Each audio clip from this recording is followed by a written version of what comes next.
Kókó, góðan daginn. Já, góðan daginn, ég ringi hérna til að kvarta. Hvað er það að segja? Ég ringi hérna til að kvarta. Kvarta yfir hverju? Yfir kótilettum sem ég keypti af ykkur í gær, veslið þið ekki með kótilettur? Jú, Kókó, fyrir hvað heldur það standi? Ég get ekki ímyndað mér það. Kótilettu brennsla Kópavogs. Já, ég nátt að geta sagt mér sjálfur að hefði einhvern Kópó að gera þetta, kó þarna. Já, hvað er á kótilettunum? Já, það er greinilegt að þið þarna hjá kótbítu, sagður kótilettu brennsla Kópavogs. Já, ég sagði það, já. Kótilettu brennsla, brennið þið kótilettu? Já, segi það sig ekki sjálft, Kókó. Nú, þá hef ég eiginlega ekki yfir neina kvarta. Hvað sér?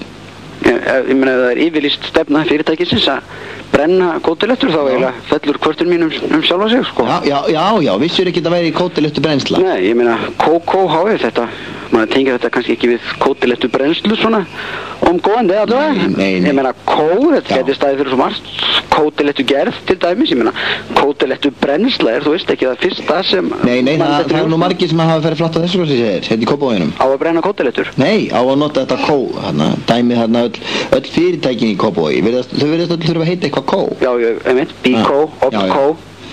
Já, en þeir opnuðu kaffibrennsluna hérna í Kópavoginum, kaffibrennsla Kópavogs, kakó. Hæ? Já, það stóð bæði kakó og kaffi á pakkanum. Það vissi enginn hvað var í þessu, enginn þátt að kaupa þetta. Kaffibrennsla Kópavogs, kakó. Jú, og svo sælgætisgerð Kópavogs hérna á sínum tíma, Psycho. Psycho? Já. Getur ímyndað, þetta er hann svo í bíómyndin hana, Psycho, getur ímyndað að þetta hafi virkað vel í útvarpsauglýsingunni. Fáðu þér nammi frá Psycho. Já, ég sé það núna. Þetta er furðulegt maður. Póstþjónustan hérna, veist hvað hún heitir? Púkó? Jú. Svo er þetta bílkó og hljómkó. Hljómkó, það þarna segirðu? Já. Og svo strætisvagnarnir.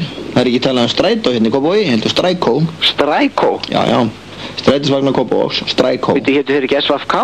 Nei, þeir hétu strækó. Það er sem minni endilegður hafi þetta SVFK. Já, það var vitleysa. Svo er það kirkó. Kirkó? Já, kirkjugarðar Kópavogs. Þeir starfrækja líkkó. Líkkó? Já, líkbrennslur Kópavogs. Heyrðu? Svo er þannig hérna í Kópavogi að stelpur, þegar þær eru kallaðar annar staðar hérna í Bimbo, þá eru þær kallaðar hérna Bimkó. Bimkó? Já, Bimbo Kópavogs, Bimkó. Heyrðu? Svo eru hér menn sem eru Homkó og Perkó og Flaskó. Flaskó? Já, Flassari Kópavogs, hér verður allt kó. Heyrðu, þú ert nú bara eitthvað Sikkó? Nei, það er hérna fyrir ofan. Sikkó? Já, Sigurgerð Kópavogs, Sikkó. Heyrðu, vertu sæl. Býttu, en pældu í því sko, hvernig þetta er í Garðabænum. Heyrðu, ég bý nú í Garðabænum. Þar endar allt á ga. Ga fyrir Garðabæ sko. Endar alltaf ga, ég hef nú ekki orðið var við það. Kústagerðin ykkar? Kústagerð Garðabæjar, kúga, borðið fram kúa. Heyrðu, nú skell ég á sko. Heyrðu, þetta er hátíð hjá okkur hérna í Kópavoginum með sko Garðabæin. Ég meina, til dæmis er svo pizzugerð Garðabæjar, píka, ég meina, hver er við listar svoleiðis? En við sem sagt brennum kótilettur. Var ekki eitthvað sem þú vildi fá að vita? Heyrðu, þú ert nú bara eitthvað klukkaður félagi sko. Nei, heyrðu, skellur á mig góði. Heyrðu, farð þú bara til Helfkó.